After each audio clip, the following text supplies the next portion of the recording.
حي على السلام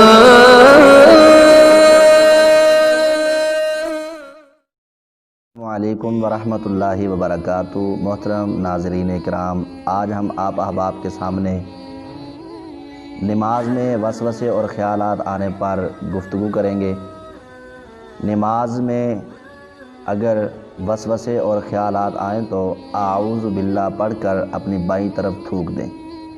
سیدنا عثمان بن ابی العاص رضی اللہ تعالی عنہ نے نبی صلی اللہ علیہ وسلم سے اپنی نماز کے اندر بھول جانے کی شکایت کی تو رسول اللہ صلی اللہ علیہ وسلم نے ارشاد فرمایا کہ جب تمہیں وسوسے یا خیالات آئیں تو اعوذ باللہ پڑھ کر اپنی بائیں جانب تھوک دیا کریں۔ فرمایا یہ ایک ایسا شیطان ہے جو وسوسے ڈالتا ہے، اس کا نام خنزب ہے، اس کو خنزب شیطان کہا جاتا ہے۔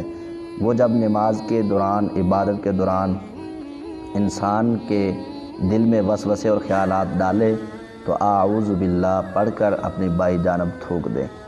امید ہے آپ اس بات پر عمل کریں گے۔ جزاک اللہ خیرا و احسن الجزاء فی الدنیا والآخرہ۔ السلام علیکم۔